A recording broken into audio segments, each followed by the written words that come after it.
Good evening. My name is Margery Gans, and I'm a member of the board of the Writers' Room of Boston. I am delighted that you could join us this evening for the October interview in our virtual series, The Writers' Room After Hours, which began in 2023. For anyone new to us, the Writers' Room of Boston is a co-working space in downtown Boston for any and all writers, established and emerging, who want or need a really quiet place to write. The room is open 24 hours a day, and it provides desks and silence and the quiet companionship of other writers. The Writers' Room has been serving writers of Greater Boston area since 1993, and during and since the pandemic, the room's been offering online resources, including this interview series, a monthly reading series from the room, and an online writing group with prompts and discussions. This interview series began in 2023 when we decided we wanted to expand the time we get to talk with individual writers and people associated with books and the arts. In person, we have plans for an open house in January where we welcome anyone curious about the room. If you'd like to know more or have any questions, please contact us. You can ask about the room and its programs. You can check out Facebook, Instagram, and the website, which has photos, announcements, and that's where you can find recordings of past readings and past interviews from the room. We would love to have new members, and we have different levels of membership, including a weekend membership as well as a full-time membership. Again, if you're interested, please check out our website at thewritersroomofboston.org. This series is made possible by grants from the Mass Cultural Council and the Boston Cultural Council, and we also rely on friends. So if you enjoy this program, please consider making a contribution using a donate button on the website.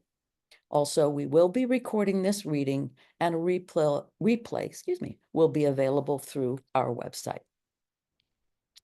Tonight, I am speaking with Jennifer Lang. She is back with us after we spoke with her last fall, and she's back with a new book. Just a little about her. She's a San Francisco Bay Area transplant living currently in Tel Aviv. In September 2023, she gave birth to her first book, Places We Left Behind, a memoir in miniature. And just now, in October 2024, she welcomes Landed, a yogi's memoir in pieces and poses. She's a graduate of Vermont College of Fine Arts and was an assistant editor at Brevity magazine. Her prize-winning essays appear in Baltimore Review, Under the Sun, Midway Journal, and elsewhere. She's a longtime yoga instructor and teaches yoga prose. She's findable, and we'll put it in the chat, at www.israelwriterstudio.com and at Jen Lang Writes, that's Jen with one N, on Facebook and Instagram. I'll give a brief summary and then I'm going to turn it over to Jennifer just to say a little about her first book, which chronicles her marriage and the years that she and her husband spent together negotiating the meaning of home and family as they moved between Israel, Europe, and America with their children.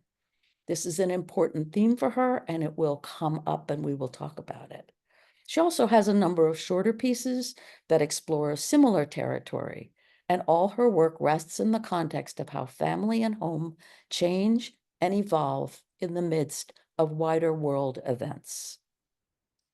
Her newest book, released in October, is a journey both on and off the yoga mat of reckoning with her adopted country, Israel, midlife hormones, merciless, a cross-cultural marriage to a Frenchman, and she and her husband's imminent empty nest, eventually realizing the words her yoga teachers have been offering for the past 23 years, root down into the ground and stay true to yourself, are what she could understand that home is about. That it's about who you are and not where you live.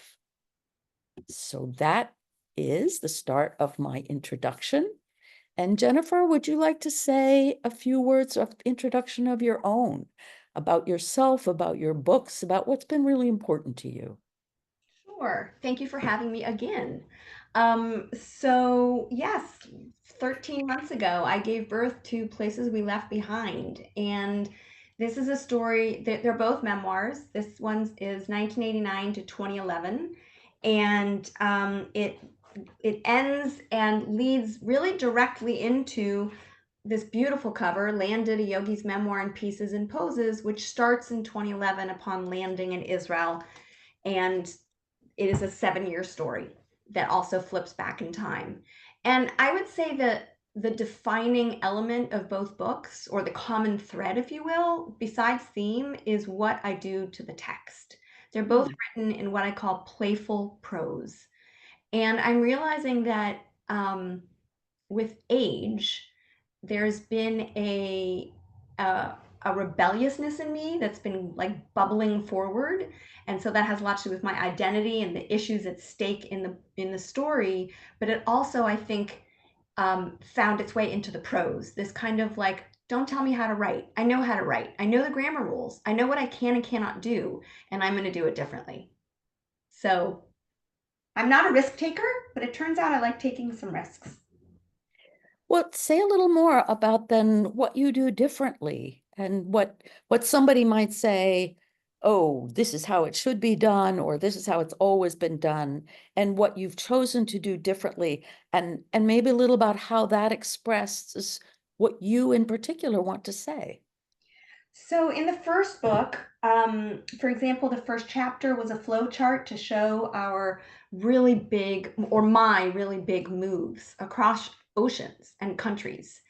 And then I had a checklist, and then I had a pro con list, and then I used strike through text. I used footnotes at the bottom of the page for different reasons. And in the second book, I was thinking, I want to do this similar thing, but I don't want to do the same thing. And so I challenged myself to figure out how to do it differently. So I have, for example, what's called thought bubbles. And Huh. the typeset is really beautiful. And I tried not to do it too often because I felt like that could get tiring, but I do it just enough. Here's a funny chapter. On the one side it says and this is the title, and on the other side it says speakable. And Mhm. each side is speaking to the other one. It's a conversation. And then you see this black box, and that black box is how I treat my sibling with whom I actually sadly don't have a relationship. And I've written the name underneath, and then I redact it to show, Mhm. number one, to protect myself from their wrath and their threat to sue me if I wrote about them, and number two, to really mirror the relationship. We have blocked each other out of each other's lives, which is very sad. It's not something I'm proud of. So I do all kinds of things. I also, in this book, decided to do end notes instead of footnotes, and I do it like that. I call it end notes for curious readers, Mhm. because not everyone's reading until the end. Not everyone's curious, and that's okay. They're not, Mhm. I'm not imposing it in the way I imposed it in the first book. That's wonderful. So it's making me think, well, I'm going to go ahead with the question I had, but there's always things bubbling in my mind. Because in another interview that I read a lot of things about you and that you had written. It said that you've been, quote, obsessed or possessed by questions of, quote, identity, culture, home, and the search for belonging. And that writing a full-length book helped you, quote, get it out of your system. So given that you, A, wrote an unconventionally structured and physically book, how did it, was it the yoga book that helped you get it out of your system or the earlier one? It's the two together, The two really. together. The full Can you, story of yeah. it's the full story of who I am, why I've moved. So I very much felt when I was living in the States as an adult, which was 1995 to 2011, first in California, then in New York. I'm married to a Frenchman. We were raising 3 kids. We have 3 passports between us. Kind of a crazy, I'm sorry, we have 15 passports, 3 passports each. It's a funny we go between boundaries really seamlessly in a world like in America where people really don't. And no one could keep our stories straight. No one could understand how we'd met, why I was living in Israel, why my French husband was living in Israel, why we had left. No matter who I met, it took years for people to understand like where I'd come from, how I'd grown up really American and ended up kind of really different, and not on purpose. It just happened. Mhm. And I feel like the first book is to write our story, to make it clear who we are, but it also is this, I call it a love letter to my husband, because we had gone through a lot of marital discord over our two core issues: where to live and how religious or Jewish to be. And in the end, there's this love that just kept us going, kept us together. A lot of therapy, great therapists, and love. So it's a love letter, but it's also an apology letter to my younger self. That's the first book. And you don't realize all this when you're doing it. I realized that last bit after I started doing interviews last year. And in order to see my way clearly to the end, I needed to write that. But this book landed. This is this started as when we left in 2011 for Israel, and I was very entrenched in my yoga community in New York. And I mean, I did not want to leave. And I one day threw out to my students, if you want to stay in touch, if you want to know about, my life in Israel, please come and give me your email. I'll start a blog. And I was, and in 2011, there were some blogs, but it was still kind of new. And I was inundated by love, by support, by interest. And most, if not half, more than half were not Jewish. And so I started this blog called Open to Israel, my yogic effort, my conscious effort to be open to living there when I really didn't want to be there. And I wrote about the big thing, the small thing, the putting kids in the army, the voting for my first time in elections, the going through all the bureaucracy of becoming an immigrant. Some of the stuff made its way into the book. And it was my way to show what life is like in a really misunderstood, complex place. And so I think I've gotten all of that out of my system. I feel done. So when you say you feel done, it sounds like when you mentioned that there were things that you didn't even realize until you did interviews, it sounded like, and tell me if this is off, it sounds like being done is really sort of coming around in full circle and meeting yourself and saying, oh, that Oh, in some ways it might have been as confusing to you as it was to other people, yeah. given all that you went through. And so you come back, it's like, oh, here I am. So if I can just turn that into a yoga story or a Yeah. revelation. In my first book, there's a chapter, I think I call it corpse pose, I think, because the first book tells the beginning of my yoga journey when I'm mostly a student and then I get certified. And in my second book, I use poses. I use the mat and the time on and off the mat to move the story forward.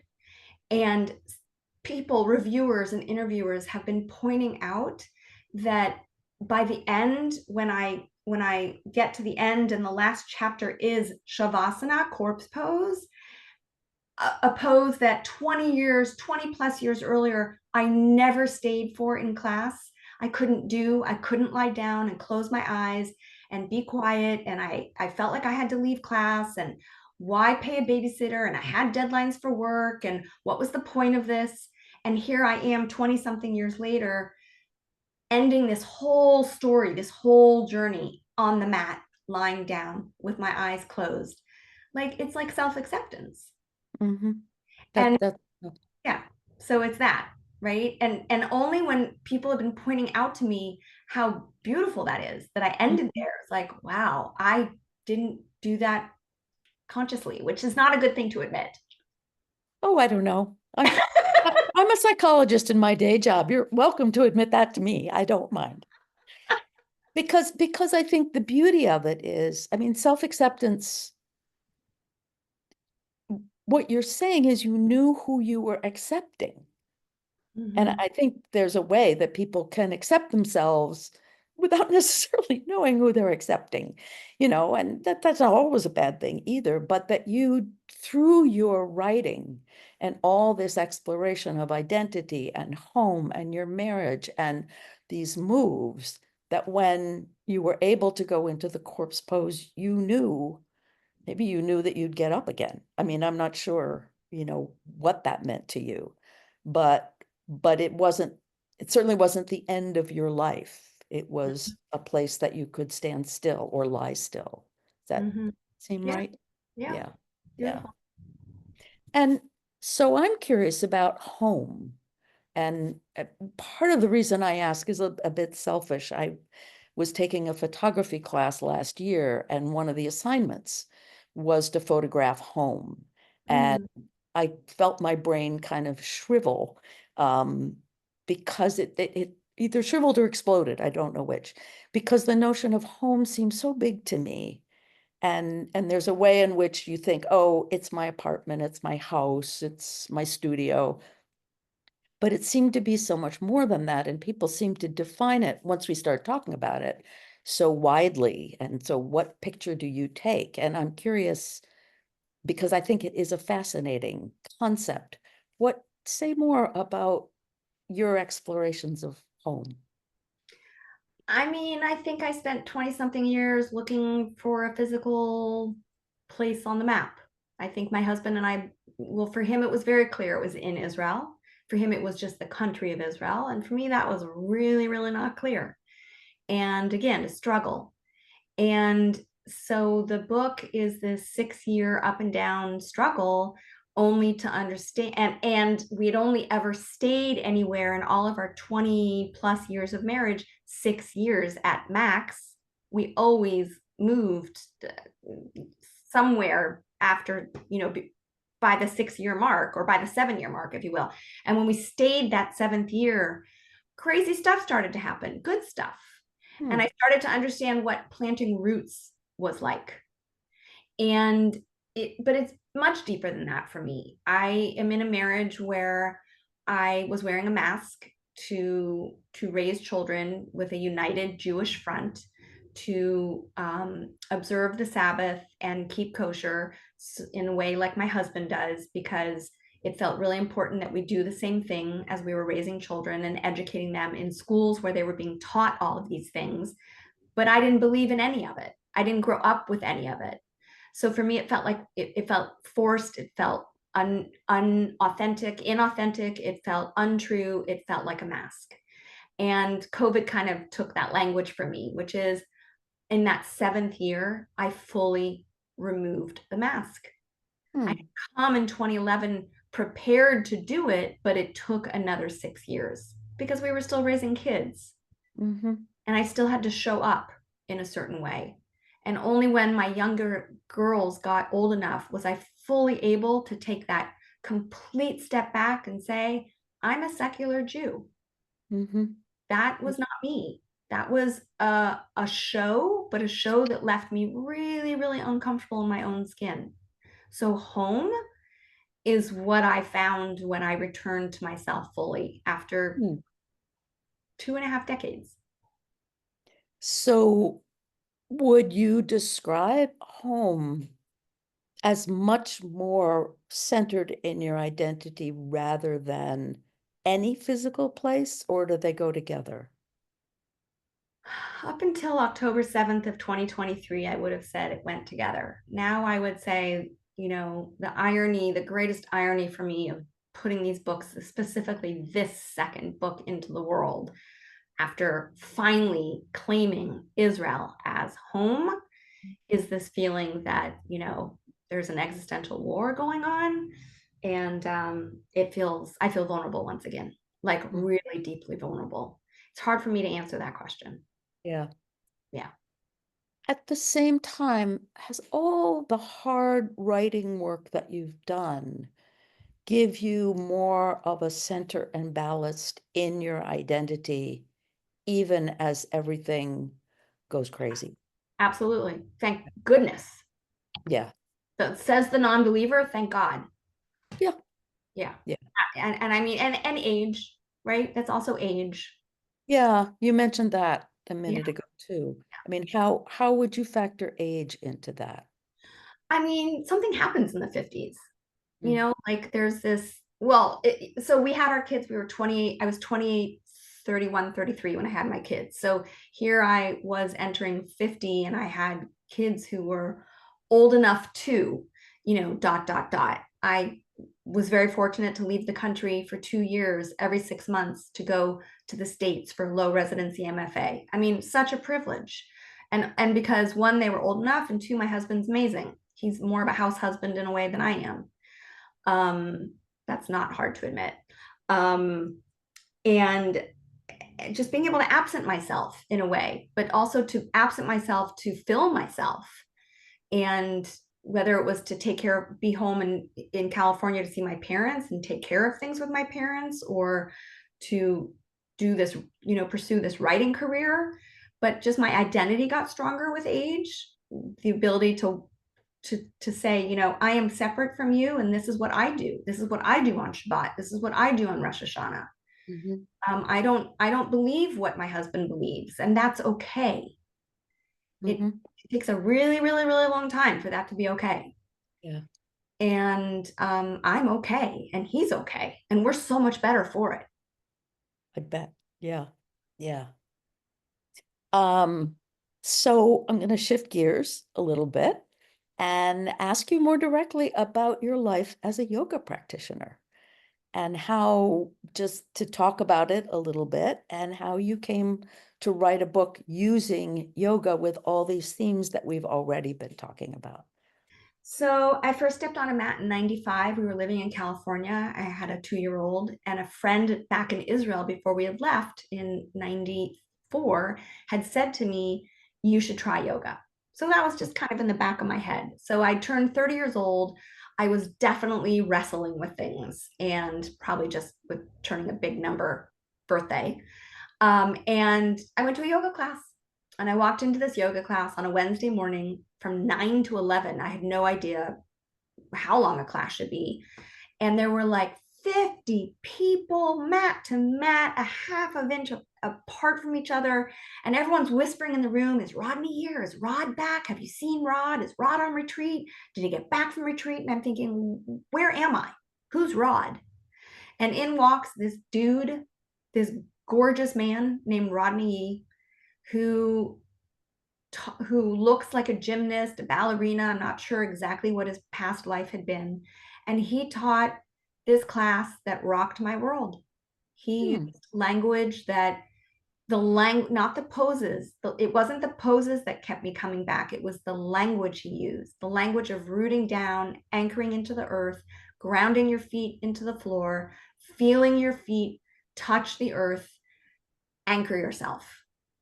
And I had been living abroad for 7 years, and I felt the opposite of all of it. And so I would hear him, and my eyes would well up, and I would try to feel the floor underneath me. And that is what kept me coming Hmm. back. So I stayed. I went once a week for many years. I stayed in beginners classes for 6 years. We moved to New York. I started to go more than once a week. Um, I, I I found a yoga teacher training program. I did the most intensive 2 hours, 200-hour teacher training program, the most intense adult experience I'd ever had in my life as a parent on top of it. And so by the time I reached the writing of this book, yoga was just the biggest part of my life. I either was taking a class, teaching a class, traveling to go to traveling to a company to teach a class, um, creating a class, planning a class, just constantly dividing my time between yoga and writing. Mhm. And so in one of the drafts, I'd hired an editor, and she is the one who suggested I keep telling the story linearly moving forward through the poses. Thank goodness for editors, smart editors. Yeah. I'm curious that it was the language. I mean, yoga is so physical and often so quiet. Um, were you already a writer when you first took your first class? Um, really a writer? No, but using my English skills professionally, yes. So I'd worked in the public affairs department at a university um, in Israel for a couple of years. I had been a bilingual assistant French English for a nonprofit Jewish organization in Paris for a couple of years. So I'd already been using English, right? And because when you live abroad, your ear is really, I think, I don't have a musical ear, but Mhm. you're really listening. I'm in my daily life in Tel Aviv, when I'm out on the street, I am on high alert with language. So I think it's that. And this is just sort of a side question because I'm curious. uh, Do you always write in English? Oh yeah. Oh, okay, just checking. Yes. I mean, I'm not fluent in any other language. I have bits and pieces of other language. And when I'm studying them, sometimes, certain phrases will just be so apt, Yeah. in a way that English isn't. I didn't know whether there were other times that you integrated them or worked with other languages. Well, so I do integrate them. There's definitely some French and some Hebrew spread out and sprinkled through my books and through my work for sure. And I mean, just to hear you say that, I think of an expression that in French it really works for me. In English, it's a little less comfortable, which is je suis bien dans ma peau. I'm Hmm. comfortable in my skin. And I feel like in English, we don't say it so much Hmm. to be comfortable or uncomfortable in our skin. But in French, I mean, it just like And when you say that, I speak a little bit of French, and when you say that, there's something about bien. It's like, oh, I'm good in my skin or something. I don't know. It feels, but yeah, and it goes back to that sort of elemental feeling that you were yeah, talking about. Yeah. yeah. So this may not be fair to ask, but since so much of what you've written is about home and identity and these moves, um, do you see where you'll go from here? I'm hoping to get into historical fiction. Feels like Oh, feels like a commitment to say it out loud. I'm okay. I'm really hoping. Check back in about 5 years. Let's Okay. talk. Okay. I won't ask you specifics. I will ask you because I happen to love historical fiction. What is it about historical fiction that appeals to you? My two I'm a huge fiction reader, but I'd say in fiction, my two loves are historical fiction because you're learning something. I Hmm. love to read the note the author puts in about where the story started, the kernel that created the whole thing. And young Hmm. adult. I love a good young adult novel. Hmm. I think that's because I never grew up. So the historical fiction part is I read Jasmine Darnick's The Bohemians Hmm. about a year and a half ago, 2 years ago. It's the story of based on Dorothea Lange, the photographer's arrival in San Francisco in 1918, and her not her coming of age, but her becoming a professional photographer, all the patrons and all the artists of San Francisco who were called the Bohemians. And I realized my Zeta, my grandfather's story, coincided with that. He arrived from Russia in around 1918 to San Francisco, and he himself was in the Yiddish Theater Club where he met his first wife. And so the story of San Francisco in the Bohemians is very much my grandparents' story. And I realized that the Jews were not so present in that book, but that I have that Jewish story. Hmm. So that's my kernel. We'll see what happens. Well, and the themes are there. I mean, I think Yeah. we all write about what we write about. And it sounds fascinating that you would move those things, seems now to an historical context in the place where you actually grew up. Is that right? Yeah. I didn't grow up in San Francisco, but Okay. nearby in You're Oakland. right. Yeah. California. Yeah. So I'm going to come back. And if you've said as much as you want to say, that's fine, but I'm going to ask, just sort of coming back to this question of you saying that you would like people to know sort of what it's like to live in Israel. And obviously, the past year has jolted that, to say the least. Is there more still that you would like people to know?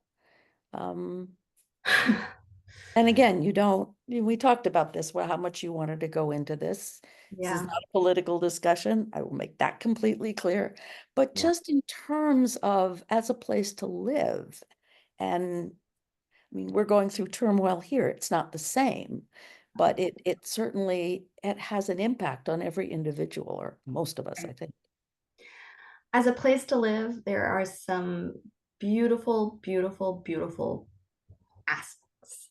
There's nature. Uh, there's a sense of belonging that I definitely don't feel in America, or I didn't feel growing up in where I grew up. There's a sense of greater purpose, which I also never felt living in the States. Um, I think the war has made it abundantly clear to me that the greater purpose is what keeps everyone moving forward and creates an intense sense of belonging right now in a crazy way.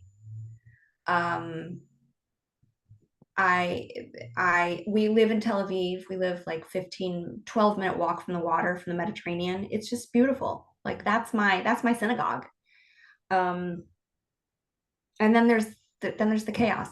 Then there's the terrible, terrible reality of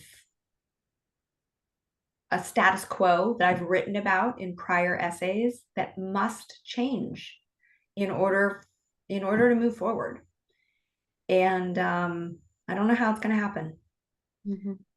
And I think if there's anything, so for me personally, I'm realizing, we're all complex people. We all can sometimes contradict ourselves. And I am very much aware of that. And it's in my writing. Like, I am this and I am that. And the question is, can I hold both of these things? And it's the same with Israel. It is this and that. It's effed up on some levels, and it's stunning and beautiful on others. So it's all of it. And so should I read a little bit? Yeah, that would be wonderful. Okay. So this was we the initial urge or impetus to move when we moved was to follow our son who was born in Israel, and we left when he was a baby, and he decided at 18 to go back and do the army. So this chapter is called So Israeli. One neither sunny nor rainy March morning, I call my husband Marie, which means husband in French. Marie accompanies son to Tel HaShomer base for his recruitment. In some ways, our raison d'etre for returning to Israel. For the past year and a half, our firstborn has taken total control of his army process because we lived in the US, because Marie and I had never served, because son undertakes most new challenges with extraordinary determination and single mindedness. Never had I been so hands off and excluded in all my years of parenting. In White Plains, New York, when son announced his intention to enlist and forego or delay college, Marie and I both supported him.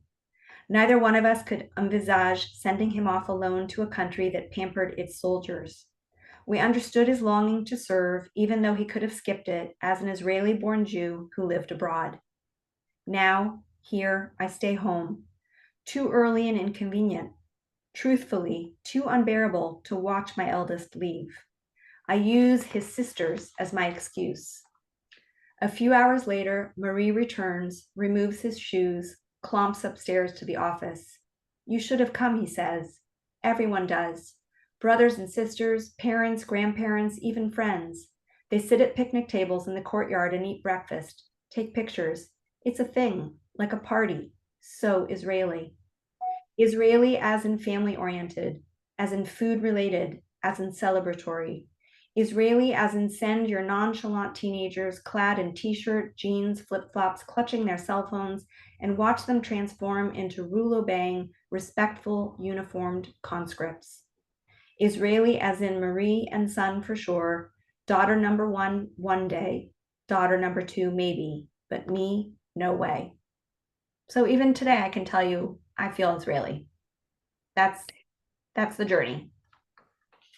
And what I love about that, you showed us your writing before and the ways that you did things differently. And you also write such a beautiful piece of prose, just straightforward prose that tells us something, tells us so much about your family, but also about being Israeli. I think Mm-hmm. that's as a complete total American. Mm-hmm. That's a lot of what I get from that is the feeling of what you're talking about. Which is definitely what I'm after. So thank Yeah. you. You're validating why I wanted to write this. Yeah. Yeah. Was there something else you also wanted to read while? So I was going to read, this is year two, a piece about a program my daughter did, my youngest daughter, Yeah. that just shows how there's really sometimes very, very unique opportunities in the country. It's called What, what, Dialogue. For the past 8 months, daughter number two has spent every Friday morning with a mixed group of middle schoolers, Israeli Jews from Renana and Arab Muslims from Tira, in a pilot program in English to foster dialogue and break down barriers. Today, we celebrate them. Sitting in a semicircle in front of the audience, they hoot. Daughter waves shyly. Two by two, the kids take turns introducing each other. The Jewish teens, most of whom come from Anglo upbringings, have an unfair linguistic advantage over the Arabs. Arabs learn Hebrew as their second language in third grade, English in fourth grade. Some, but sadly not all Israeli Jewish children, learn Arabic in junior high. Daughter number two makes eye contact with her partner before speaking. This is Nadine. She moved here last year from America. She's also 13 years old and lives in Tira with her family. Then Nadine points to daughter number two, saying, she moved from New York to Israel last year. Her father is French, her mother American. She has one older brother and one older sister. The room applauds. Wow, they knew everything about each other, the kids clamor. Before leaving New York, I told my yoga students at Sage about my vision of teaching yoga to Arabs and Jews, using the practice as a language of peace and coexistence. Even if it doesn't materialize, maybe this experience will spark something in daughter number two. I blast with love. My Jewish daughter and her first Muslim friend smile, bow, and take seats on opposite sides of the room. Maybe one day they'll sit together. Hmm. That's beautiful. Thank you. Thank you. And I mean, it also brings home to me, I don't know if it's the uniqueness, but certainly the difference of your experience. Mm-hmm. And I hope you keep writing about it to some degree. And it makes me also wonder who do you read that speaks to you and inspires you? Mm. I'm a really, like, I read all over the place. I don't have any one anything. That's such a good question, Marjorie. Okay. Um, I mean, this isn't so much about the words as about the structure, which I'm a structure freak. Yeah. Amy Krauss Rosenthal, may she rest in peace, who wrote a column in Modern Love's New York Times that went viral some years ago called You May Want to Marry My Husband. And after reading it and bringing it into my writing class to my students, I just couldn't stop looking her up. She died, I think, in her 40s, mother of three. She wrote some really amazing, so she wrote children's books and she wrote really interesting pieces and books, one called The Encyclopedia of an Ordinary Life. It's not that the book, the content is so earth shattering, it's the way she wrote it. She just breaks all kinds of boundaries. Uh-huh. And then last year, if you read Make This Place Beautiful, is that it? By Maggie Smith, the poet. Oh, I've heard of it, but I have not read it. I think that's what it's called. It's about her marriage falling apart. It is so gorgeous, both the prose and the structure. So I'm kind of in it for everything, and I'm really Mhm. in it for structure right now. I thought that might be the case. Yeah. Yeah. But also, I think, even when you were talking about finding yourself and completing something through writing. Actually, it made me think of Virginia Woolf, who said that when she wrote To the Lighthouse, I think it was, that when she finished, she'd made some kind of peace with her mother. And I Mm. think writers do that so much. So I didn't know whether there was anybody who also had that kind of traveling through time to heal that grabbed you in particular. But Mhm. I think certainly someone writing about their marriage probably is writing about that as well. Yeah. Yeah. Yeah. So as you sort of, I mean, you said you wanted to go ahead and do historical fiction. Um, do you see yourself continuing to play with structure? No, if I'm going to go and try my hand at historical fiction where I have to figure out what the plot is, I'm going to just go for straight on story. Like, no, I got to figure out how Okay. to write that first. Okay. I wondered how you might put No, those two together. no, no. Yeah. And then I know you First, talk you about, have to master something, I think, to be able to then, well, I mean, master. I'm not the master of memoir, but I think you first have to really understand how to do something well before you can go and mhm. play with the boundaries and the rules. And also, I think when you're writing memoir, I don't know if this is the right word, there's a way in which it's so intimate that you can see it in different pieces, or Mhm. you can imagine it reflected in structure in a way that you might not if you were writing about somebody else. Mhm. More like almost you were appropriating their consciousness or Yeah. something. And your own consciousness, or all of our consciousness, sort of, who Yeah. knows? Yeah. No, so for right now, I'm just trying to step into my grandfather's character and to Yeah. actually be him. So that's enough of a challenge. Yeah. And in pursuing that, where will you get your material? Do you have family documents and things? So when my grandfather turned 83, my parents and my aunt and uncle hired I think she was called an oral historian to take my grandfather to interview my grandfather and get his history. And now that I'm the writer, I can say she didn't do any editing and it's terribly done because it's really repetitive, but at least I have that to work from. And then I have an aunt and a cousin to go to for questions. And then there's historical archives. Mm-hmm. Um, Mm-hmm. they're, online, and there's a Jewish museum in Berkeley that has stuff that my mom used to be on the board of. And yeah, no, there's places to go. It's a project. That's why And I have 5 to 10 year timeline. okay. And it's historical fiction. Do you have a sense here today of how I mean, that's what always interests me about historical fiction is sort of you got the history and you want to be accurate because somebody sooner or later is going to say, no, no, that didn't happen. But you also make it your own by turning. Absolutely. Absolutely. So I actually was just the yoga instructor for a writer's writing retreat last week. And we were up in the redwoods of Northern California, and I Mhm. spent, I don't know, let's say we had 8 writing prompts, and I spent probably 5 of them stepping into my grandfather's character, his shoes, and I was completely making it up. Mhm. I've done no research, so I was just writing like just as if he was living in San Francisco and crossing the Golden Gate Bridge in the 30s and driving to his to sell his clothes to the immigrants in the outer lying areas of San Francisco, and he stops to look at the trees, right? I Uh-huh. mean, just completely Yep. full of baloney. Well, it's a wonderful freedom. Yeah, it is. It really is. So I'm gonna again jump a little bit again. You also teach, is that correct? I do. I teach yoga. I teach yoga prose, and I teach writing. So when you teach, I'm curious, when you teach writing, what do you learn as you teach? Mm. I learned from my students. I learned everything. I learned to be like as I think I learned to be humble. I think I learned to say, I don't know the answer. I'll have to get back to you. I learned that there's so much to learn. Hmm. I learned that, well, I can say this specifically. If I'm putting a class or a workshop together that is outside of my area of expertise, I spend hours Hmm. teaching myself to be able to then teach it. Hmm. So the learning is on many levels.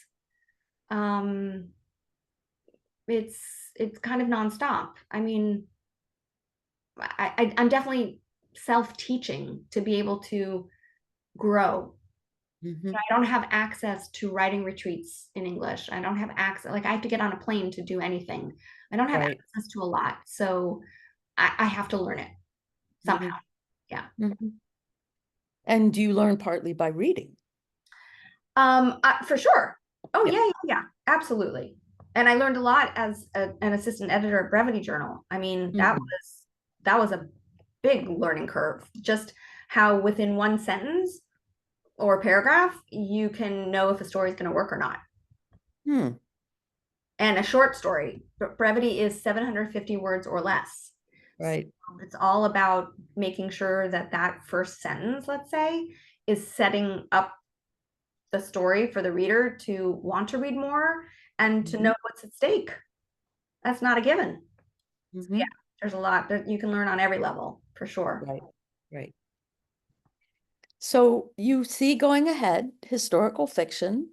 Is there anything else that you'd sort of like to talk about in terms of where you're at now and where you see yourself going? It sounds like it's kind of a pivotal time in many ways, even as it's a time where you're settled.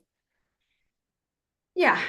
It's definitely pivotal in that I'm feeling like I have two books and I don't have a third one in I was just with this writer in the Redwoods where she's basically setting a goal for herself that every year she's gonna have a book out, Ooh, kind of like a Jodi Picoult. And I'm thinking, wow, it takes years.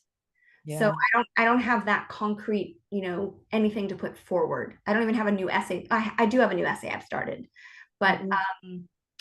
it's a little hard right now in, you know, if I write anything about Israel or Judaism, which still somehow makes its way into my stories, Sure. it's hard to find out where that's going to go in today's literary landscape.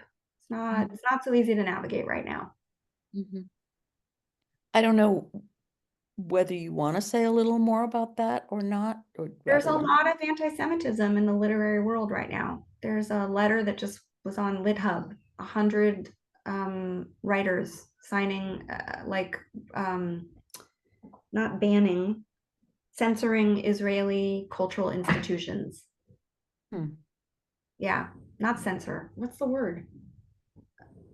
Basically, I feel like I'm in the doghouse, but I didn't do anything wrong. That's how I feel.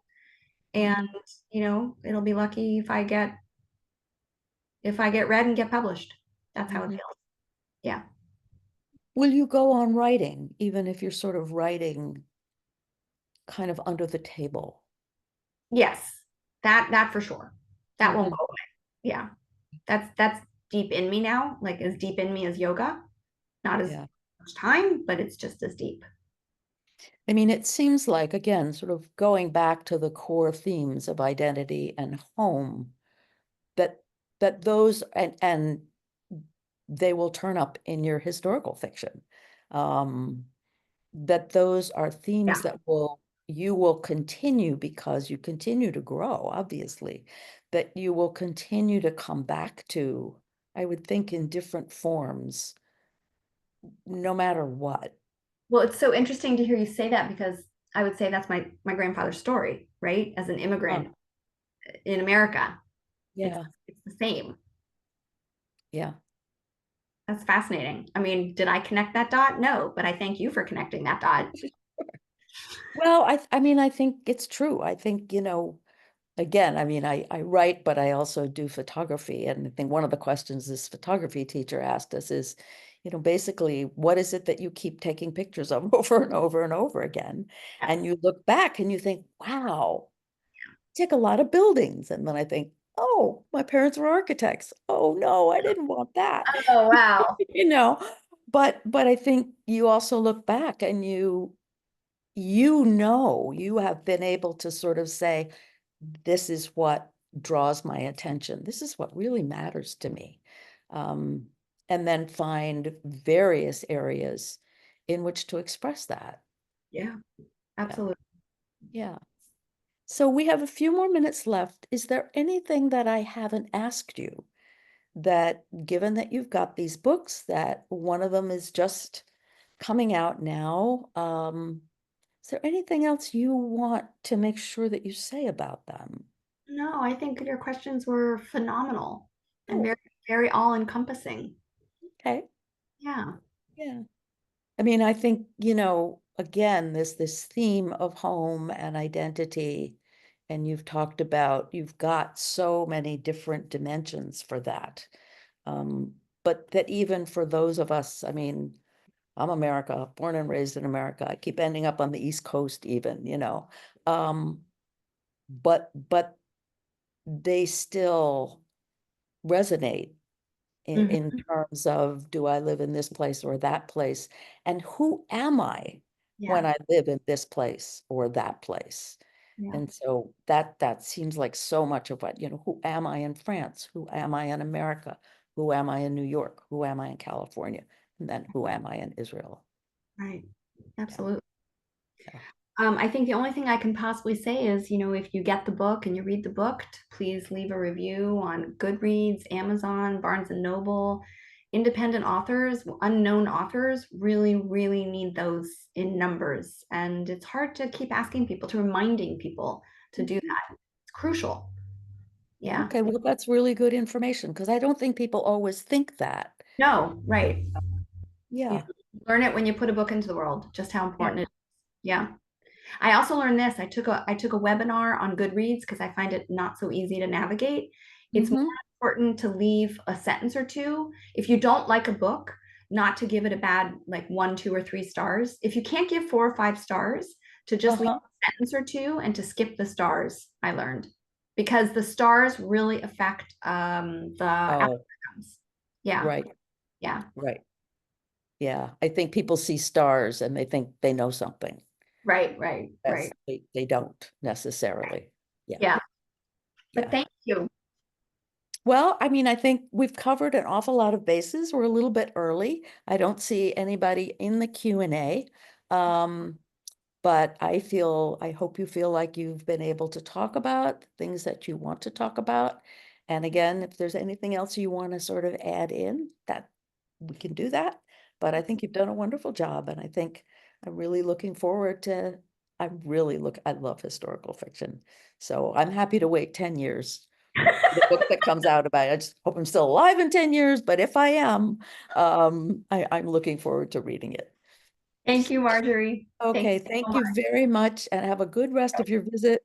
And I hope you can sneak in some rest along the way. Thanks. All right. Oh, Okay, good night. bye. Bye.